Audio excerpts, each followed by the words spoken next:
नमस्कार दोस्तों, आपका मेरी क्लासेस में स्वागत है।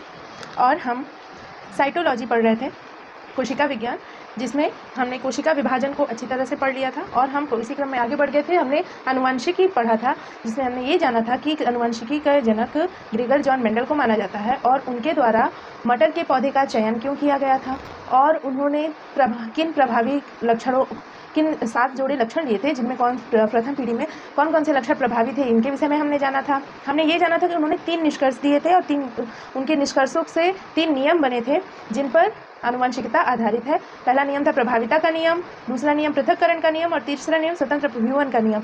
इन तीनों के विषय में हमने डिटेल में पिछले वीडियो में पढ़ लिया है। तो अगर आपको उसके इन तीनों नियमों को अच्छे से जानना है तो मेरा पिछला वीडियो बिल्कुल ज़रूर जाकर देखें।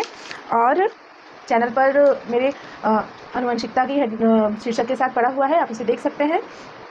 और आज के टॉपिक में हम जीन के विषय में पढ़ेंगे, एलील के विषय में जानेंगे, समयुग्मजी क्या होते हैं, विषमयुग्मजी क्या होते हैं, इनके विषय में जानेंगे। मेंडल के नियमों के 2 अपवाद थे, हम उन अपवादों के जानेंगे। और आज के वीडियो में हम टेस्ट क्रॉस और बैक क्रॉस को अच्छे से समझेंगे कि टेस्ट क्रॉस और बैक क्रॉस क्या होते हैं। और ये जो है ये आनुवंशिक शब्दावली है, जेनेटिक्स टर्मिनोलॉजी, जो कुछ ऐसे टर्म हैं जो जिनसे डायरेक्ट क्वेश्चंस बनते हैं। तो प्लीज़ पूरा वीडियो देखना ना भूलें, वीडियो को स्किप ना करें, पूरा वीडियो ज़रूर देखें। और अगर पसंद आए तो प्लीज़ लाइक तो करना बिल्कुल भी ना भूलें। लाइक करने से आपके एक लाइक से हमारा मोटिवेशन बढ़ता है और हमें आगे ऐसे वीडियो बनाने के लिए प्रोत्साहन मिलती है। साथ ही साथ कहना चाहूँगी कि अगर आपने चैनल को पहली बार देख रहे हैं, पहली बार विजिट कर रहे हैं, तो प्लीज़ व्यू कर रहे हैं तो प्लीज़ चैनल को सब्सक्राइब जरूर करें। इससे आपको मेरी आने वाली वीडियोस की नोटिफिकेशन समय पर मिल जाया करेंगी। और बेल आइकन को भी प्रेस करें और शेयर करें साथ में अपने दोस्तों के, साथियों के, जिससे कि उन्हें भी अगर वो बायोलॉजी के साथ में इंटरेस्टेड हैं, बायोलॉजी के साथ जुड़े हैं, तो उन्हें भी जानकारी प्राप्त होगी और हमारा भी चैनल आगे ग्रो करेगा। तो प्लीज़ शेयर करना बिल्कुल ना भूलें। चलिए आगे देखते हैं आज के वीडियो में क्या है। देखिए, जीन, पहला टर्म है जीन। जीन क्या होता है? जीन ऐसे कारक होते हैं जो एक लक्षण को दूसरे वंशागत करते हैं दूसरी पीढ़ी में। जीन क्या है? ऐसे कारक जो एक लक्षण को दूसरी पीढ़ी में वंशागत करते हैं। क्या करते हैं? दूसरी पीढ़ी में वंशागत करते हैं, उन्हें जीन कहा जाता है। एलील को युग्मा विकल्पी भी कहते हैं। एलील का मतलब होता है कि एक ही जीन यानी कि ऐसे कारक जो एक लक्षण को दूसरी पीढ़ी तक ले जाते हैं, उन्हें जीन कहते हैं। और एलील क्या होते हैं? जो एक ही जीन के 2 वैकल्पिक लक्षण होते हैं। 2 वैकल्पिक लक्षण होते हैं, एक ही जीन पे 2 लक्षण ऐसे उपस्थित होते हैं, 2 वैकल्पिक अलग अलग लक्षण होते हैं जो एक ही गुण के लिए उत्तरदायी होते हैं। जैसे कि अगर कोई व्यक्ति लंबा है तो उसके माता पिता के जो जीन है उसमें दोनों जीन आए हुए हैं, दोनों ही लंबाई के लिए उत्तरदायी हैं। तो जैसे हमने पिछले वो वीडियो में देखा था कि एक संकर पौधा बना था जिसमें एक टी कैपिटल टी था और एक स्मॉल टी था, जो लंबा पौधा बना था। तो एक ही जीन पे उपस्थित एक ही जीन पे 2 वैकल्पिक लक्षण उपस्थित होते हैं, उसे युग्मा विकल्पी कहते हैं या एलील कहते हैं। समयुग्मजी क्या होते हैं? समयुग्मजी का मतलब है, इंग्लिश में इसे कहते हैं होमोजाइगस। समयुग्मजी को इंग्लिश में होमोजाइगस कहते हैं। और होमोजाइगस का मतलब है डिप्लॉयड स्टेज, द्विगुणित अवस्था, जिसमें दोनों एलील समान होते हैं। समयुग्मजी का मतलब क्या होता है? द्विगुणित अवस्था, जिसमें क्या होते हैं? एक जीन है और उसमें क्या होगा? जो एलील है वो दोनों एक ही जैसा होगा। जैसे कि कैपिटल टी या अगर स्मॉल टी है तो स्मॉल टी, दोनों जीन कैसे होंगे? एक ही जैसे होंगे, डिप्लॉयड एक ही समान होंगे। तो समयुग्मजी यानी एक जैसे युग्मक वाला समयुग्मजी। विषमयुग्मजी यानी कि हेट्रोजाइगस का मतलब हुआ कि एक जैसे युग्मज नहीं होंगे। हेट्रोजाइगस भी द्विगुणित अवस्था होगी, जैसे समयुग्मजी द्विगुणित अवस्था है, हेट्रोजाइगस भी द्विगुणित अवस्था होगी। लेकिन जो एलील हैं ये समान नहीं होकर के क्या होंगे? असमान होंगे। क्या होंगे? असमान, यानी कि एक कैपिटल टी तो दूसरा स्मॉल टी, इस तरह से असमान युग्मज बनेंगे, तो हेट्रोजाइगस कहलाएगा। समलक्षणी क्या होता है? यानी जिसे हमने पहले पिछले एक वीडियो में जीनोटाइप और फिनोटाइप के अनुपात को देखा था। तो समलक्षणी का मतलब फिनोटाइप, एक ही जैसा लक्षण जिसमें दिखाई दे वो फिनोटाइप कहलाता है। किसी भी, इस फिनोटाइप का मतलब है किसी भी लक्षण का बाह्य रूप जो हमें दिखाई देता है वो क्या कहलाता है? फिनोटाइप। फिनोटाइप का समलक्षणी लक्षण, फिनो से याद रखेंगे। फिनोटाइप का मतलब जो हमें दिखाई दे, दृश्य हो, तो ऐसा लक्षण क्या कहलाएगा? फिनोटाइप कहलाएगा। जीन प्रारूप, जीनोटाइप। जीनोटाइप का मतलब होगा कि जीवों के जीनी संगठन को, ये जो जीन बने हैं इससे संगठन को क्या कहते हैं? जीनोटाइप कहते हैं। जीनी प्रारूप, जीन रूप को, जीनी संगठन को जीन प्रारूप कहते हैं, जीनोटाइप कहते हैं। आइए समझते हैं कि विपुंसन क्या होता है। विपुंसन को इंग्लिश में इमैस्कुलेशन कहते हैं। इंग्लिश में कहते हैं इमैस्कुलेशन। ये क्वेश्चन सीधा बन सकता है कि जीन क्या है या एलील क्या होते हैं। 1 नंबर में ये क्वेश्चन बन सकता है। अगर बड़ी कक्षाओं में बहुविकल्पीय में भी बन सकता है कि एक जीन की डेफिनेशन दे देगा और 4 ऑप्शन दे देंगे, इसमें से सही उत्तर क्या है तो जीन आपको बताना होगा। ऐसे कारक जो एक लक्षण को दर्शाते हैं वो क्या कहलाते हैं? एक लक्षण को एक पीढ़ी से दूसरी पीढ़ी तक ले जाते हैं वो क्या कहलाते हैं? दे देगा 4 ऑप्शन कि विषम युग्मजी, समयुग्मजी, युग्मा विकल्पी या जीन। तो उसमें आपको टिक लगाना होगा। तो आपको अगर ये पता है तो आप डायरेक्ट टिक लगा देंगे कि जीन कहते हैं। उसी तरह से विपुंसन क्या होता है? देखिए, विपुंसन का मतलब है किसी भी द्विलिंगी पुष्प में परागकोश के पकने और फटने से पहले ही क्या किया जाता है? उनको अलग कर दिया जाता है। अगर कोई पुष्प, हम पहले पढ़ चुके हैं कि पुष्पों में द्विलिंगी पुष्प क्या होते हैं? जिसमें एक ही पुष्प पे दोनों ही लिंग उपस्थित हो, पुंकेसर भी हो, स्त्री केसर हो। अगर परागकोश के पुष्प के बनने पर, पकने और फटने से पहले, फटने पर एंथर दूर हो जाते हैं, फिर उसके बाद उनमें स्वपरागण होता है। एक पुष्प से दूसरे पुष्प पर जाकर उनमें वो परागण करते हैं, तो फर्टिलाइजेशन की विधि आरंभ होती है। इन सब से पहले ही अगर पुष्प से परागकोश को अलग कर दिया जाए तो क्या होता है? स्वपरागण की संभावना खत्म हो जाती है। और यह क्रिया क्या कहलाती है? यही क्रिया इमैस्कुलेशन या विपुंसन कहलाती है। तो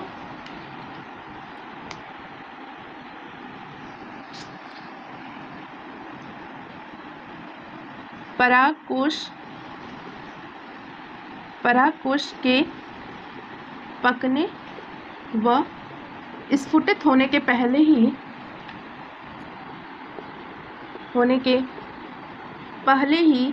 यदि उसे पुष्प से अलग कर दिया जाए, अलग करने की क्रिया को क्या कहते हैं? विपुंसन कहते हैं। परागकोश के पकने और स्फुटित होने के पहले ही उन्हें पुष्प से अलग कर दिया जाए तो यह क्रिया विपुंसन कहलाती है। और इससे क्या होता है? इससे स्वपरागण होने की संभावना खत्म हो जाती है। आगे देखते हैं एक संकर क्रॉस क्या होता है। एक संकर क्रॉस का मतलब है कि एक संकर क्रॉस में जीनोटाइप और फिनोटाइप अनुपात एक संकर क्रॉस में होते हैं। हम सीरीज करते हैं।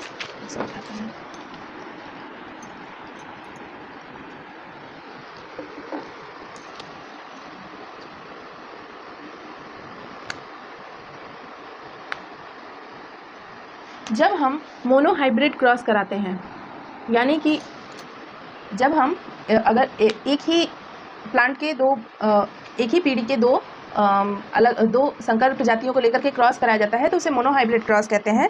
और इसमें क्या होता है? इसमें जीनोटाइपिक अनुपात क्या होता है? 1:2:1 का जीनोटाइपिक अनुपात होता है।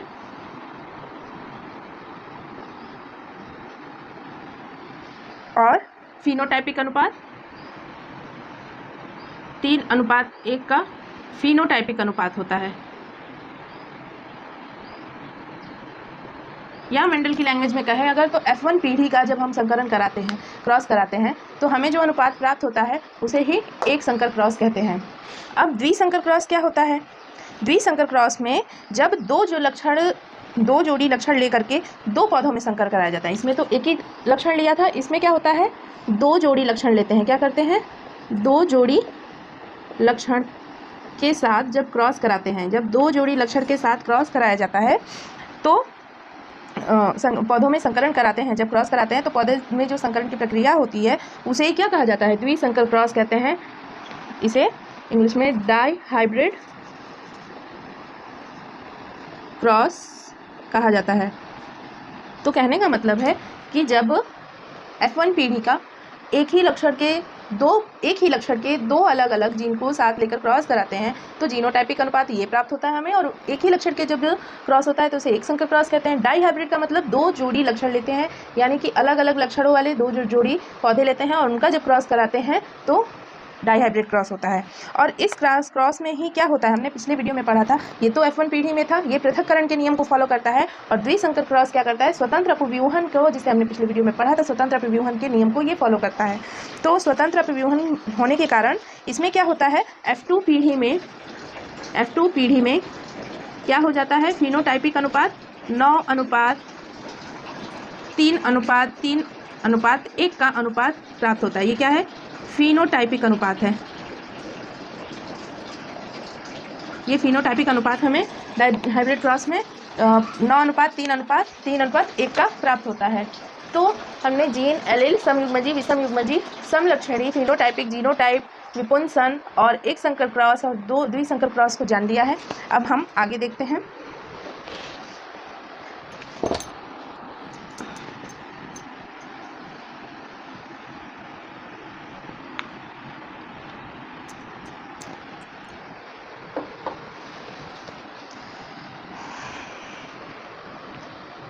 मेंडल ने जो नियम दिए थे उसके दो अपवाद थे।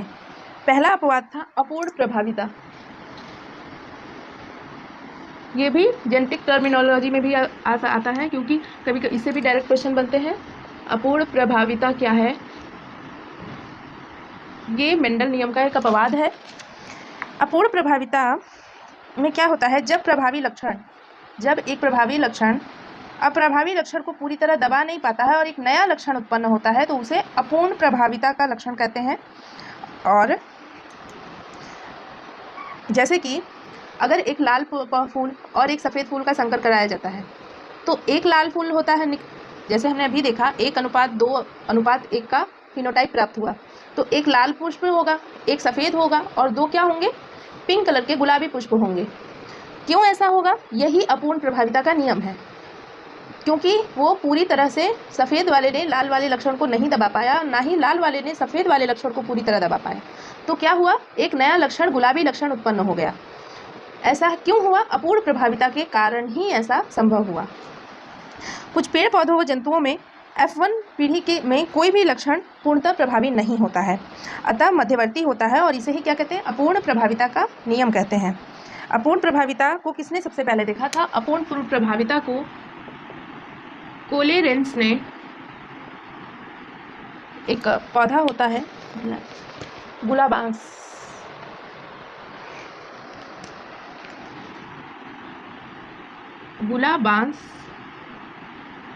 जिसका साइंटिफिक नाम क्या है, साइंटिफिक नाम है मिराबिलिस जलाफा।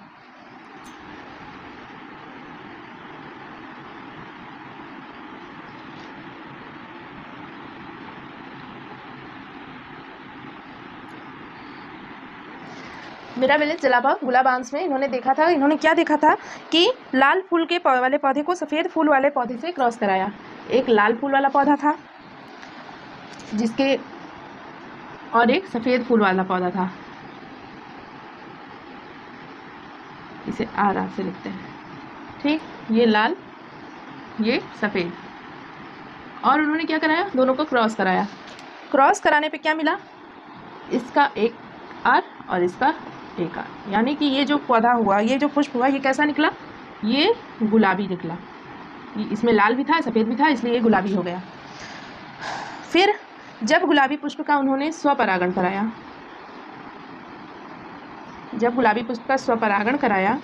ये तो थी F1 पीढ़ी। जब गुलाबी पुष्प का स्वपरागण हुआ तो ये एक मेल आर, इसको मान लेते फीमेल, और ये हो जाता है,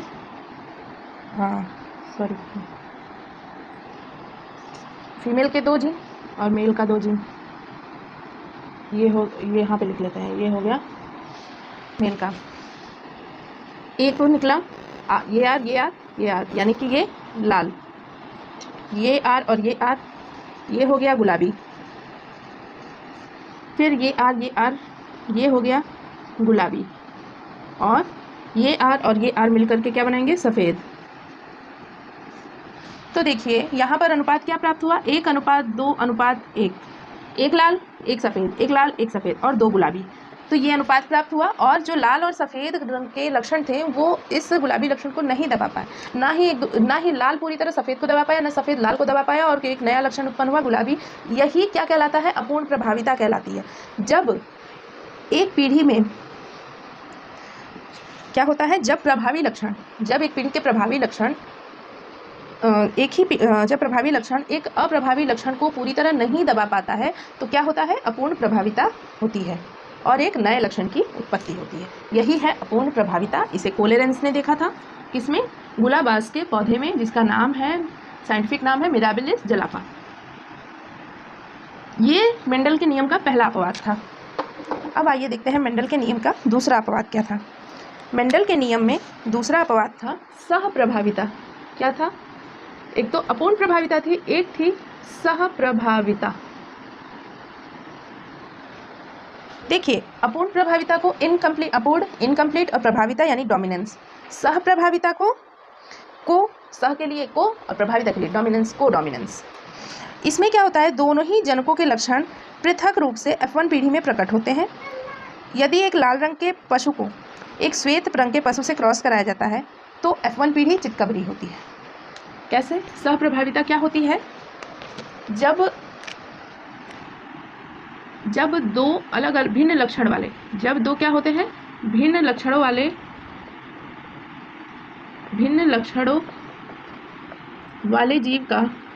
वाले जीवों का क्रॉस कराते हैं तो F1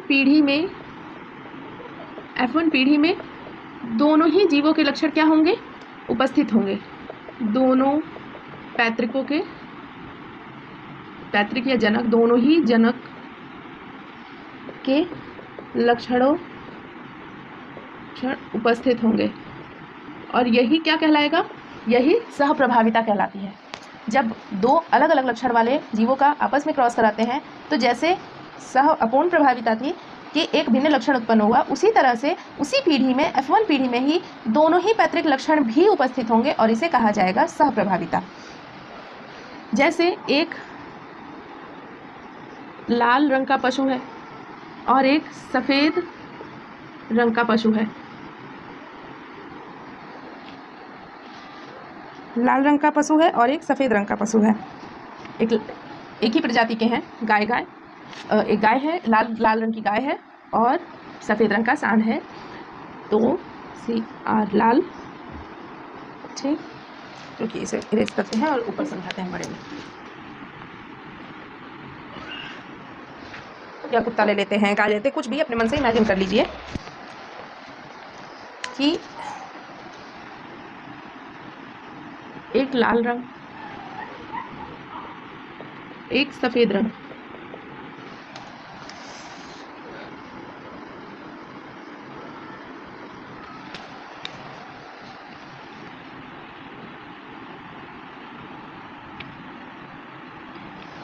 इनका जब क्रॉस कराते हैं तो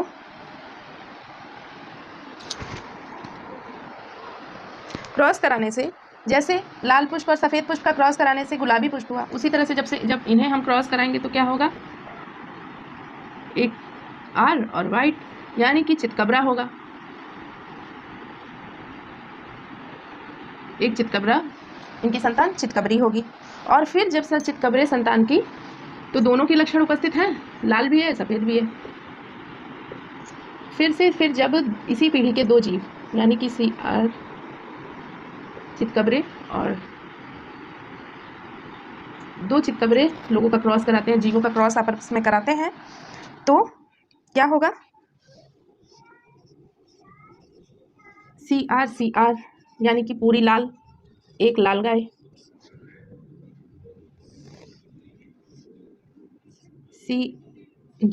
CR यानी चितकबरा। ठीक इसी तरह से ये CR ये भी क्या है, चितकबरा, और ये CW, और ये CW, ये क्या होगा, पूरी तरह से सफ़ेद। यानी कि यहाँ भी हमें क्या मिला, 1:2:1 का 1:2:1 का रेशियो प्राप्त हुआ। तो कहने का मतलब है कि जब उसमें हमने ये देखा था कि एक ही पीढ़ी के दो प्रभावी लक्षण जो है वो एक प्रभावी लक्षण जो है वो एक अप्रभावी लक्षण को पूरी तरह नहीं दबाता है, तो उसे अपूर्ण प्रभाविता कहते हैं। और जब एक ही ये सहप्रभाविता का नियम ये बताता है कि F1 पीढ़ी में दोनों ही पैतृक लक्षणों के गुण उपस्थित होते हैं। डायग्राम को नोट डाउन कर लेंगे, याद रखेंगे, आगे देखते हैं। तो हमने मेंडल के दोनों ही अपवादों को पढ़ लिया और कुछ इम्पॉर्टेंट टर्म्स को पढ़ लिया है। अब समझते हैं कि टेस्ट क्रॉस और बैक क्रॉस क्या होता है।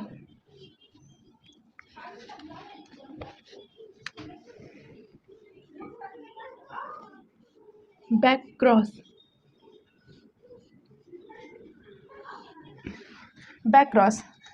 क्रॉस का मतलब है कि इसे प्रतीप संकरण भी कहते हैं हिंदी में। ये तो इंग्लिश में है बैक क्रॉस, इसे कहते हैं प्रतीप संकरण। बैक क्रॉस में विषम युग्मजी संकर जब समयुग्मजी प्रभावी जनक या समयुग्मजी अप्रभावी जनक से क्रॉस कराया जाता है तो इसे बैक क्रॉस कहते हैं। यानी कि जब विषम युग्मजी F1 पीढ़ी में क्या हुआ, एक विषम युग्मज उत्पन्न हुआ और उसका जो प्रभावी जनक था, F1 पीढ़ी में हमने देखा कि पहले हमने यहाँ पे पहले क्रॉस कराया था प्रभावी जनक में कैपिटल T और स्मॉल t का आपस में क्रॉस कराया था, तो ये F1 पीढ़ी प्राप्त हुई। ये क्या है, ये विषम युग्मजी है। चूँकि क्या है इसमें युग्मज क्या है, समान नहीं है, दोनों के अलग अलग है, तो ये विषम युग्मज है। और जब इसमें जो ये उत्पन्न हुआ है कैपिटल T स्मॉल t वाला, इस पीढ़ी का इससे जब क्रॉस कराते हैं, क्या कराते हैं, सम युग्मज। ये है विषम युग्मज और ये है कैपिटल T समान यानी सम युग्मज। जब इससे क्रॉस कराते हैं तो इसे क्या कहा जाएगा, यह प्रक्रिया ही क्या कहलाएगी, बैक क्रॉस कहलाएगी। और इससे क्या होगा, जब इस तरह का क्रॉस होगा तो T एक कैपिटल T, या ऐसे समझते हैं, इसका T यानी कि कैपिटल T, फिर इसका स्मॉल t और इसका कैपिटल T, स्मॉल t और कैपिटल T, फिर उसी तरह से इसका कैपिटल T, इसका स्मॉल t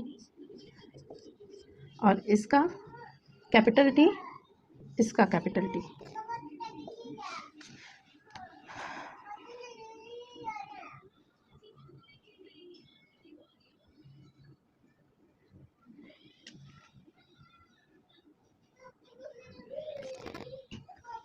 कुछ गड़बड़ है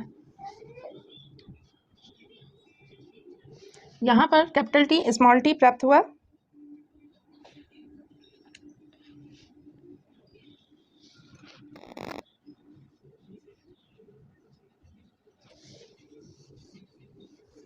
ये दो विषम युग्मज है, ठीक है, ओके, कुछ गड़बड़ था।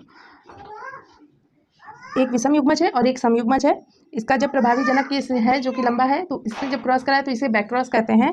और जिसे क्रॉस कराने पे पहले हमें क्या प्राप्त होगा, कैपिटल T प्राप्त होगा। उसके बाद फिर इस T को इस T से क्रॉस करेंगे तो फिर हमें कैपिटल T प्राप्त हुआ, एक पीढ़ी दो। फिर इसकी संतति में एक कैपिटल T स्मॉल t,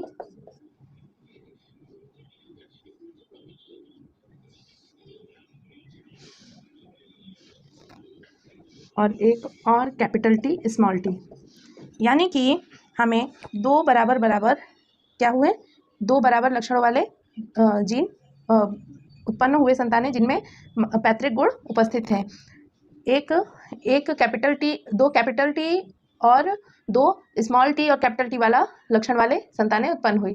तो कुल मिलाकर इस पूरी कहानी का यही सार है, यही मतलब है कि जब F1 पीढ़ी के विषम युग्मजी जीव का उसके प्रभावी जनक से जो कि सम युग्मज है से क्रॉस कराया जाता है तो उसे बैक क्रॉस कहते हैं। यानी कि थोड़ा पीछे जाकर के जो क्रॉस कराया जाता है उसे बैक क्रॉस कहते हैं। अब समझते हैं कि टेस्ट क्रॉस क्या होता है।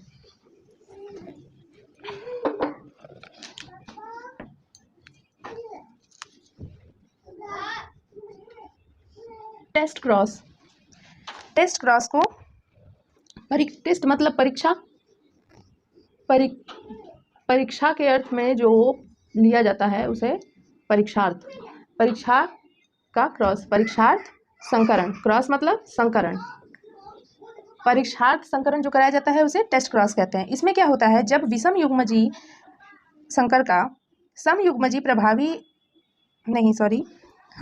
समयुग्मजी अप्रभावी जनक से क्रॉस कराया जाता है। उसमें तो प्रभावी जनक जो था, जैसे कि लंबा लक्षण हमने पहले पढ़ा था कि प्रभावी लक्षण लंबा पौधा था और पीला रंग था। अप्रभावी लक्षण क्या था, बौना पौधा था मटर के पौधे में।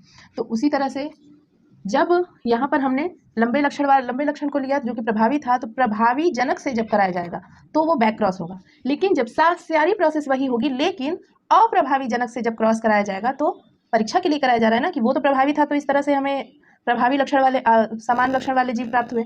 अब परीक्षा ले रहे हैं कि जो अप्रभावी लक्षण था तो उसके लिए हम टेस्ट कर रहे हैं, तो क्या होगा, टेस्ट क्रॉस होगा। इसमें क्या करना होता है कि जो F1 पीढ़ी का विषम युग्मजी, F1 पीढ़ी का क्या, विषम युग्मजी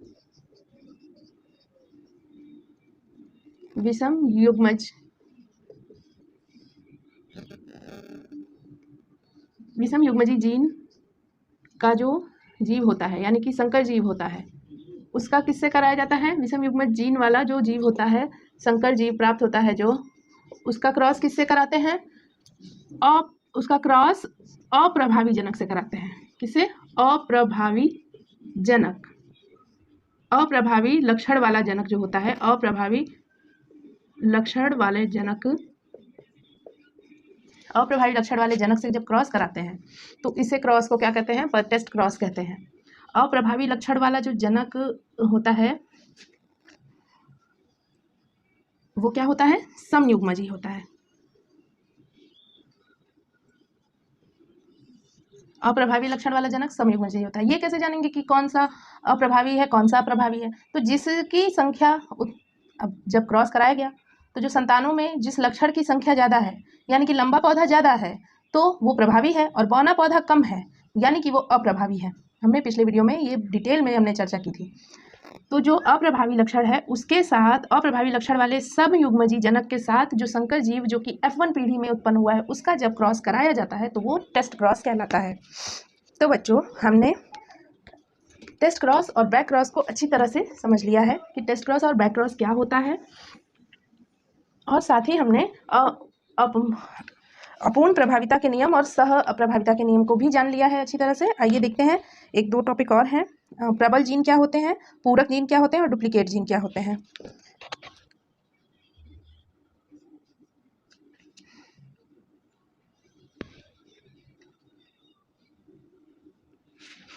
देखिए, प्रबल जीन क्या होते हैं। प्रबल जीन, इन्हें एपिस्टैटिक जीन भी कहते हैं। क्या कहते हैं, इंग्लिश में एपिस्टैटिक जीन कहते हैं।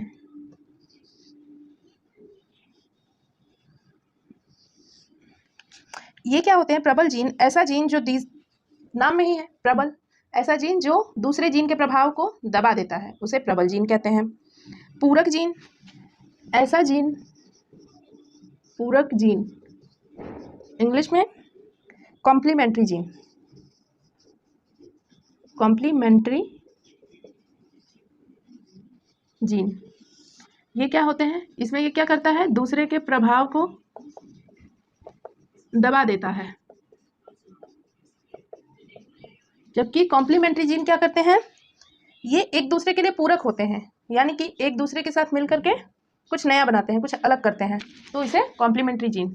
ये क्या करते हैं, एक दूसरे का साथ देते हैं, हमेशा एक दूसरे के लिए